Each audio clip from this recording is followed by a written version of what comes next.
l'ont assez bien mentionné par mes prédécesseurs, c'est la réduction, pour ne pas dire la suppression des barrières tarifaires et non tarifaires, c'est la création d'emplois, puisque naturellement, ça suppose que des entreprises privées extérieures seront à même capables de s'installer au Congo pour développer des activités. On a parlé de la libre circulation des biens et services, oui, mais j'ai envie de m'interroger avec vous, et je pense qu'on aura l'occasion de développer tout au long des différents panels qui vont suivre. Qu'est-ce que le Congo a à offrir au monde? C'est la grande question que nous devons nous poser, et j'ai envie ici aussi de vous dire que ce que le Congo a à offrir, c'est vous qui devez le créer. C'est vous, jeunes, nous, jeunes, qui devons créer ce que nous avons à offrir à l'extérieur. Parce que l'arrivée de la ZLECAf aura une, comment dirais-je, un effet, pourrait avoir un effet contraire. On parle d'avantages, on parle de possibilités d'emploi, etc. Oui, mais on peut aussi parler du fait que la ZLECAf aura certainement un effet d'invasion.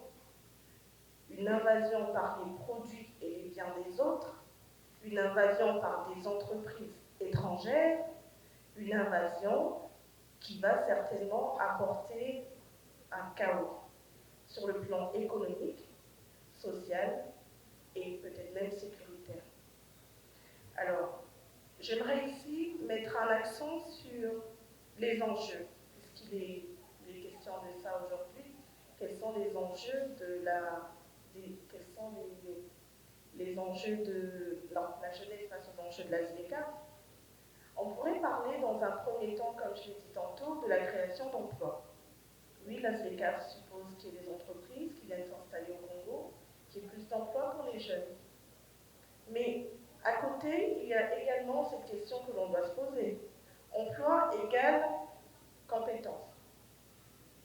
Compétence égale qualifié.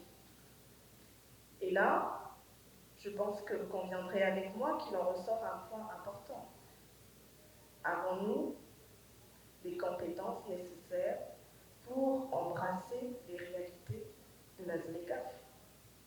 Êtes-vous assez qualifié pour pouvoir faire face à l'arrivée de la ZLECAf? Voilà toutes ces questions qui, je pense, et très certainement seront relevées ici, afin de pouvoir trouver ensemble des réponses. Et certainement, et je suis assez agréablement surprise de la composition des panels, parce que nous avons des personnalités de grand calibre qui vont certainement pouvoir vous apporter des réponses plus détaillées. Alors, pour ma part, et certainement la question que se posent de nombreux jeunes, je suis jeune moi-même, hein, d'accord, mais la question que d'autres jeunes se posent souvent, c'est qu'est-ce que l'État fait pour nous? Qu'est-ce que l'État a mis en place pour aider justement les jeunes à pouvoir accueillir à bras ouverts et en toute confiance l'arrivée de la ZLECAf? Je ne vais pas m'étaler sur le sujet, je vais juste explorer deux points principaux sur lesquels je peux éventuellement vous apporter quelques éléments de réponse, notamment en ce qui concerne l'entrepreneuriat.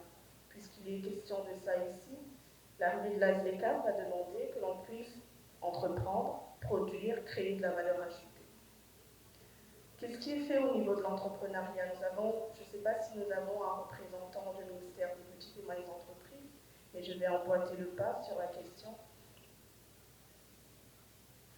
À ce jour, il y a diverses dispositions, diverses actions qui sont menées par le gouvernement, bien entendu, avec à la tête son Excellence, Monsieur le Premier ministre, chef du gouvernement, qui met en avant la soutenance, j'ai envie de dire, des actions pour la jeunesse en lien dans la poursuite de la vision de son Excellence, Monsieur le Président de la République, qui l'a été si bien rappelé ici, qui a décrété 2024 comme étant l'année de la jeunesse.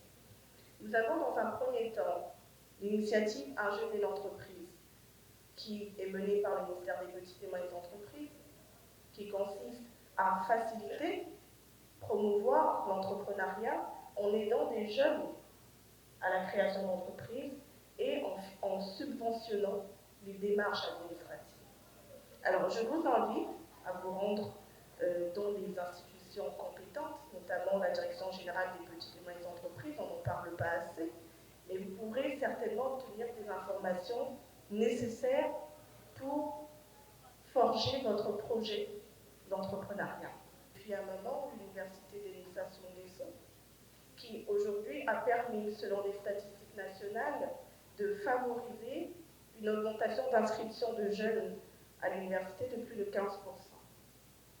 Il existe également des partenariats qui ont été signés entre l'Université d'Élie Sassou Nguesso et des universités sœurs à l'étranger, en Afrique bien entendu, afin de proposer un panel de formation aux jeunes et de diversifier leur potentiel filière d'apprentissage et bien entendu aux normes des enjeux et des attentes de l'Afrique.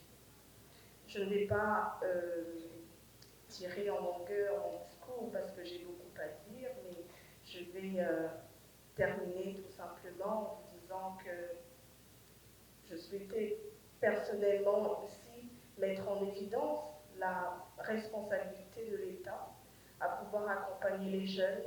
Et j'espère que cet échange tout au long de ces différents panels sera également l'occasion de mettre en place un échange sans filtre entre les jeunes et l'État, ou du moins ceux qui représentent l'État, entre les jeunes et les professionnels selon les secteurs ici cités. Et enfin, je terminerai tout simplement en vous disant que l'avenir du Congo, c'est nous qui devons l'écrire.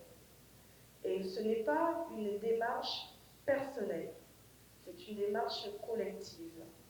Et pour cela, il faut que chacun, chaque jeune, prenne conscience de la responsabilité qui est la sienne. Ne nous mettons pas en marge, écrivons l'histoire, participons, contribuons à développer l'économie de notre pays, à développer notre pays et surtout à le dessiner à l'image du Congo que nous voulons pour nos enfants.